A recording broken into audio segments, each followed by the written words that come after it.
nakir tingali ku kaula pagawean ternyata fawajadnahu fi qiraatil Qur'an kapanggih ku kula horenganan jangan jawab pertanyaan soal munkar nakir adalah maca Quran. Maulaya salli wa sallim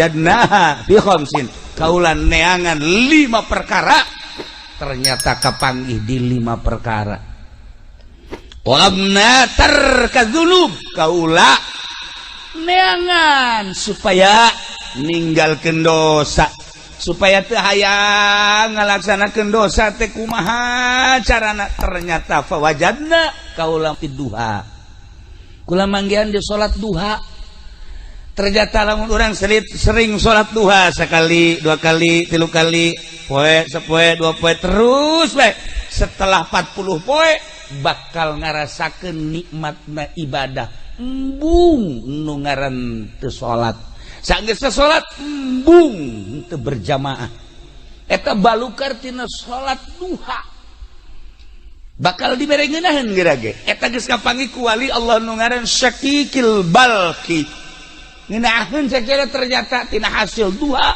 ngawarung mun ngawarung teh mah jadi lancar ngawarungna anu balanja masyaallah eta ngeungkeuy ngahutang kabeh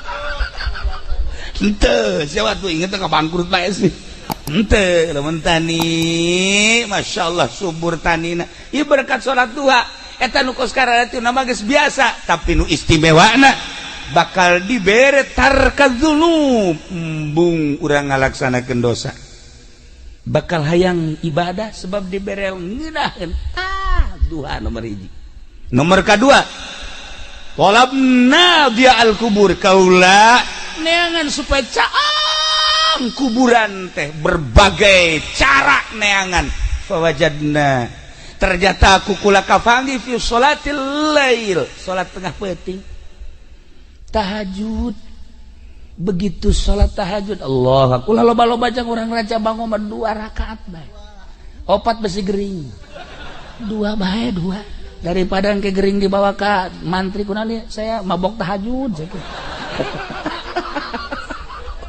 bae sholli sunnatat tahajjudi raka'ataini lillahi ta'ala Allah syaratna sare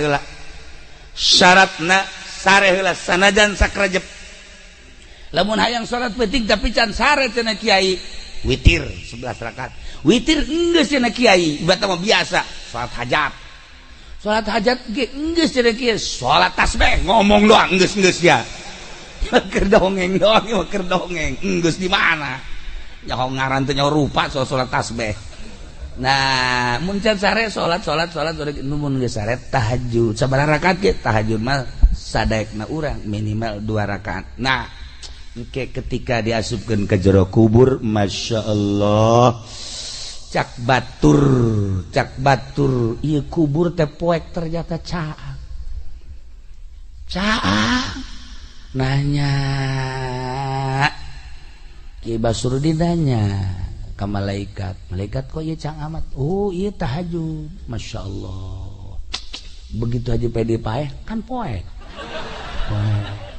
nyana nanya ke malaikat cenah caang iraha maneh tahajud kula sok tahajud cenah ieu penting teh wal penting tahajud teh karena Allah apa karena karung kajahoan kan aya karena-karenaan lillahi ta'ala masyaallah lamun urang tahajudna 2 rakaat tarolah 10 watt lamun 4 rakaat tadi 5 watt kuari 10 watt lamun kuari gedep rakaat wah 20 watt masyaallah lamun urang bisa 10 rakaat 100 watt waduh caang di jero kubur teh kapanggih ku kisah kikil bakli fawajadna fi sholatil lail caang kubur teh kapanggih dina salat tahajud mantak wayahna ieu ti kuari tahajud 2 rakaat bae.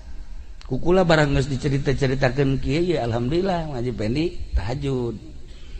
Barang teh tahajud sare deui subuh korban jam 7. Ai tahajud lah tahajud ai subuh qoboan. Usolli fardhu subuh qoboan. Tah ieu teh beres padi. Aya jelema nu kos kieu nya. Nah ieu Syakikil Balki jaritakeun fawajadna fi sholatil lail. Ya Allah ya Rabb. Talabna su'ala munkari wa nakir. Kaula neangan pisalameteun jang pertanyaan malaikat munkar nakir. Tingali ku kaula pagawean. Ternyata fawajadnahu fi qiraatil Qur'an. Kapanggih kukula horenganan jangan jawab pertanyaan soal munkar nakir adalah maca Quran. Ya Allah ya Rabb, lamun Sidina Abu Bakar Siddiq radhiyallahu anhu nya mah tamat Quran teh beurang satamatan peuting satamatan. Hese ngomongkeunana tak kos kitu mah. Kabelah dieuna nyana salat 2 rakaat tahajud usolli sunat tahajud di rakaatin. Allahu akbar. Rakaat awal di alif lam mim datang ke surat kahfi. Rakaat kedua di surat kahfi datang ke qul a'udzu birabbin nas. Masyaallah karim. Kabelah dieuna sarakaat satamata 2 rakaat satamata. Eta sih kubangun ngukurna nya. Kumaha macana urang lamun keur sajuz setengah jam benu lambat setengah jam berarti lamun hayang tamat sabaraha jam ngaji cepet atuh diajak kan angel setengah sajuz teh ya 5 nanti gitu ngaranna setengah jam kuari 30 juz cepet sabaraha jam 15 tahun nu bener sih hitung coba bener. Ese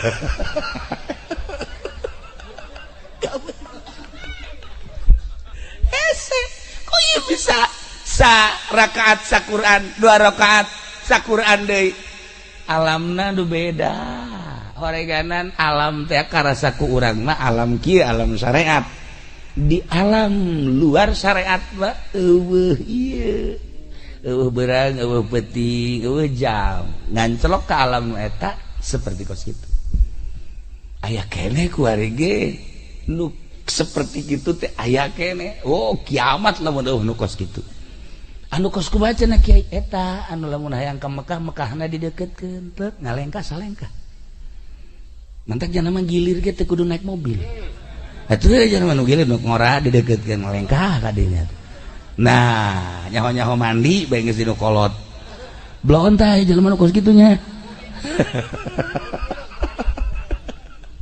Tah ieu oreganan maca Quran eta teh kajahoan ku kutubul aulia Syakikil Balki ngajelaskeun nyana geus nempo ka jelema-jelema ahli Quran eta ditanya ku malaikat munkar nakirna babarieun jasa Allah geus teh hese jawab ahli Quran. Jelema talar Quran setelah talar Quran ustad geus talar Quran kebelah dieuna jadi calo Quran teu dibaca jadi calo tanah Quran teu dibaca 10 tahun nyana nyaloan akhirna Quran poho boleh bejakeun begitu poho ada bebeja ka kula kiai aduh cenah kula ieu talar Quran aju kula nyalo 10 tahun akhirna sugih henteu Quran poho cekna ieu kukula rada dicarekan talar deui awas ya lamun sampekeun ka paeh haju ieu Quran can katalar siksa kukula hafizul Quran cilaka sia lamun datang ka paeh henteu kembali deui teu kudu dicaritakeun hadisna waktu langsung we nyana balik ka mana alar deui Quran oh dimulayan deui terus encan kaburu katalar maot jelema teh maot bae salat kubur di tukangan imah wasiatna menang merenganan satahun tirkah eta tanah teh dek dibagikeun majikan anak.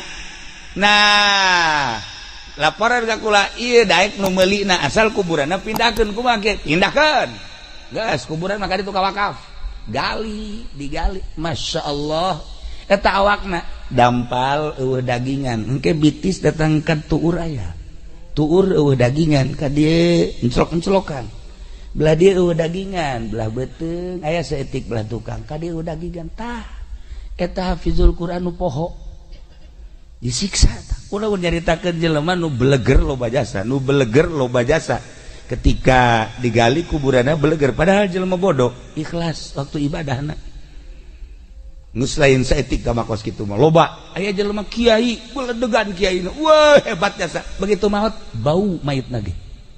Namun orang Abu Yadahlan ketika maut guru abah guru orang sararea nuanin kan mandiat nungguan abah begitu abah datang karak di pandian nu bantak teu wani kunaon seungitna luar biasa masya Allah seungit aya kiai tilu kiai nu ngundang kula encan di pandian bau encan di pandian geus bau kula nanya ieu pagaweana salianti nyai naon sih orenganan ngeridit-ngeriditkeun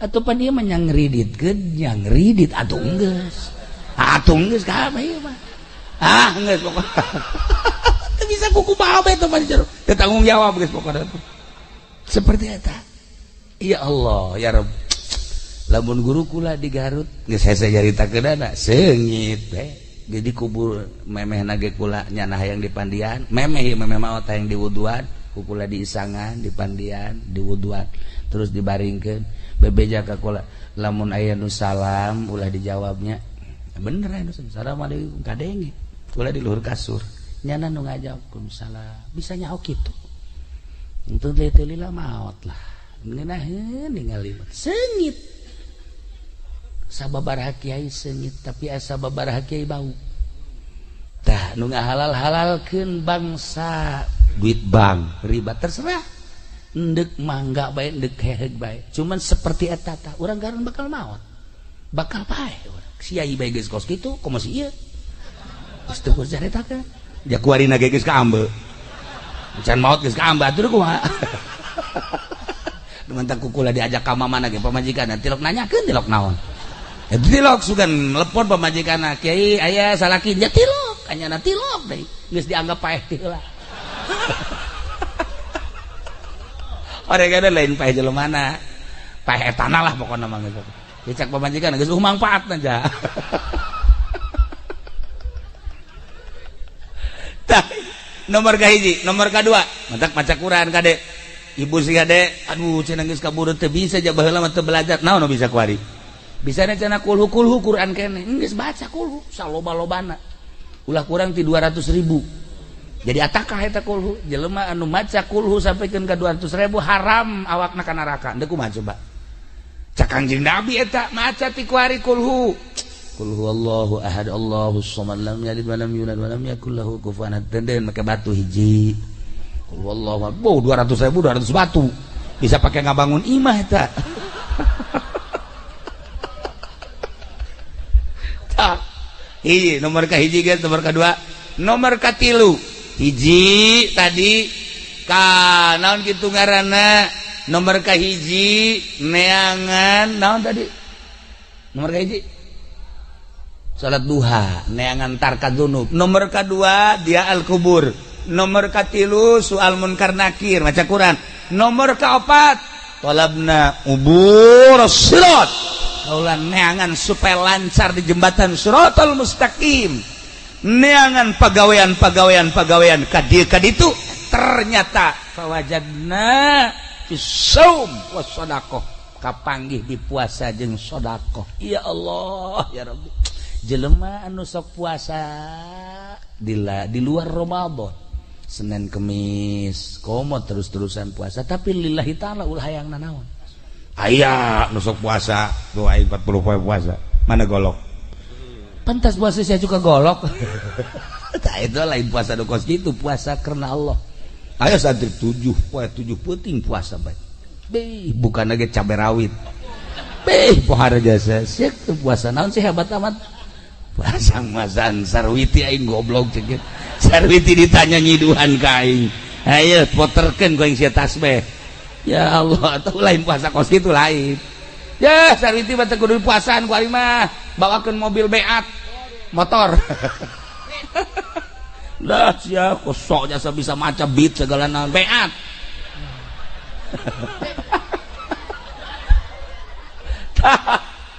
Masya Allah. Tapi kadang-kadang aya sih awewe teh dibawakeun mobil ge embung bae. Tapi begitu diputarkeun Izqala Yusuf bae, Masya Allah. Mana Kang Pendi? Emang enak. Ya aduh, abdi rindu cekeun teh. Mana Kang Pendi mana? Cekeun. Jangan keluar pede teh horenganan make bata jeger bae. Sia ngaganggu aing bae. Ya Allah ya Rabbi. Nah, iya ngajembat di jembatan Shiratal Mustaqim. Kabeh urang bakal ngajembat. Justru ngajembat teh orang ayeuna. Urang kuari keur aya dina jembatan Shiratal Mustaqim. Kuari ngajembatna. Anu kuari sering sedekah. Nu kuari sering puasa eta ngajembat di jembatan Shiratal Mustaqim. Nah, Masya Allah aya anu sakilat kos kilat datang ke surga. Aya anu kos manuk plek langsung datang. Aya anu kos kuda datang ke surga. Aya anu lumpat plek. Aya anu lempang aya anu ngesot tapi tetep bae datang. Aya anu kakara ke salengka dua leka gejebur. Iya.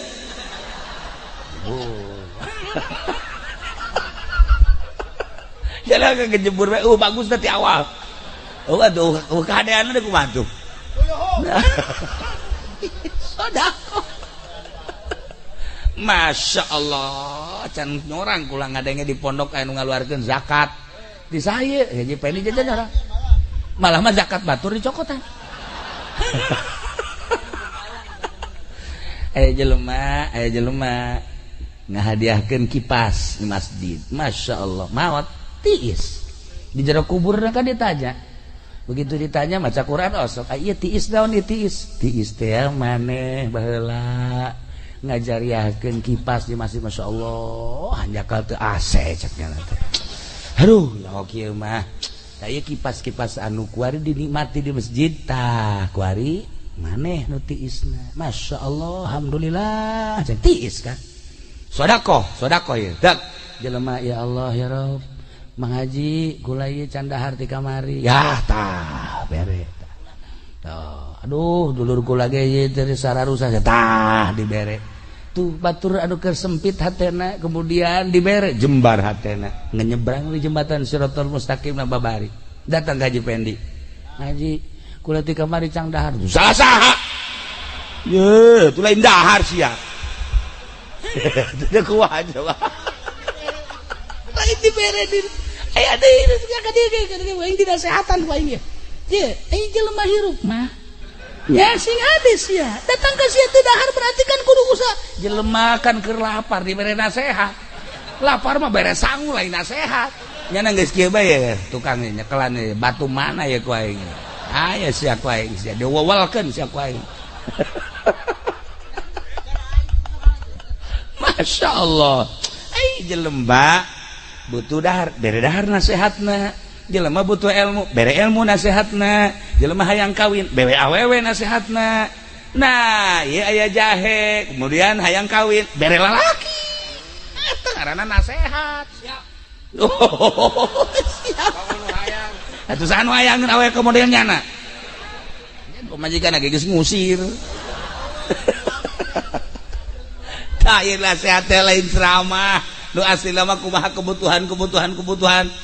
Masya Allah karim. Nah iya kubur sirat kapanggih ku kisah kikil barki ternyata dua hiji puasa nomor kedua sodako sebab eta adalah sarana pamereti Allah yang nyalamatkan orang ketika orang jadi jelema sugi kiai mah meureun zikir penting teh kiai mah maca Quran santri mah meureunanan sholawatan aing mah sakieu ayana lah aing mah endeup ngagunakeun sarana nu aya ti Gusti Allah dititipan harta. Nah petakeun ku urang parkir miskin mana yatim piatu, masjid mana nu can anggeus, tetangga mana nu butuh. Ya Allah pondok pesantren mana tuh pan ieu mah aya masjid ge anu datang maji ieu keramik dan can bejakeun ka masyarakat sok geura saha anu siap karo kemang Haji Panderi tuh panjang mah tuh atuh masyarakat geus beres kabeh aya kene kakurang maji aya kurang mangsa 10 meter kan coba nu sejen heula beres leuwih duitna leuwih ieu mah Haji kadegeun duitna basah tokoh masyarakat kos gitu. Nah lamun tadi jelema mere kipas ai prak di pondok papan kipas leungit barang diteliti barang diteliti si eta nu nyokotna. Ya Allah laporan ka kula Kiai kumaha cenah naon batur makan jariah kipas ieu mah ku Haji Pendi can dicokot atuh teu aneh boro-boro kipas kotak masjid ge pan laleung geus tailah si hade ya si hade nomor kaopat baca Quran jang soal munkar nakir jelas tamati kisah kikil balki nomor kaopat ka tilu nomor kaopatna ieu sedekah jeung puasa urang teu kuat sedekahna tiis bakalna di jero kubur teh urang loba sedekah teh ya Allah ya Rabbi di jero kubur ngeunaheun tiis nanya orang ka malaikat aya titisan ieu kipas aya tiis nu ieu tiis sa ieu ngabungahkeun fakir miskin masyaallah ieu nu pohara jasa tiisna tatangga ieu pohara jasa aya tiis pohara amat kahandap-handap tiis ieu keramik masjid ya Allah ya Rabb gunakeun jasa sedekah ke lancar di jembatan Shiratal Mustaqim kalima tolabna zilal arsy abdi neangan iiuh aras ke di akhirat urang kepan dikumpulkeun di mahsyar kiamat baas udang ti kubur berangkat kabeh ka mahsyar panon pengan sadeupa sakieu deuk kumaha sakieu langit kaopat panas pahar engke mangan sakieu satangtung panas aya nu kesang teh liput aya nu kesang datang ka mata nu kesang datang ka irung nu kesang datang ka sungut nu kesang datang tergantung kumaha amal-amalna masing-masing panas tah engke aya anu seuseurean we batur mah kapanasan nya mah kieu malah meneangan rokok di Samsu aya rokok we ceuk sia ngayakeun rokok di akhirat pabrik geus areueuh emang aya naon tenang batur kapanasan ku ieu teh cak sapanas dan teh ceuk tenang ya Allah ya Rabbi ku geunaheun horeng kapanggih ka iuhan zilul arsy teh ku kisah kikil balhi kapanggih ku anjeunna talabna zillal arsy abdi neangan iiuh aras jang ngiuhan jaga di mahsyar ternyata fawajadna kukula kapanggih iiuh tersebut horenganan tina zuhud tina ulah pati resep kana dunia tah ieu mah hese jasa ieu mah boro-boro pangkat dolein kiai-kiai ge resep desa kana dunia waharat nah ieu terakhir supaya direnungkeun ku urang ulah pati resep teuing boga mah pamere Allah hese ditahan jeung ditolakna tetapi ta'alluqna hate terhadap dunia ieu nu kudu diarahan nu mantak jadi kiai tapi ieu ngaleungit-ngaleungitkeun resepna nu hese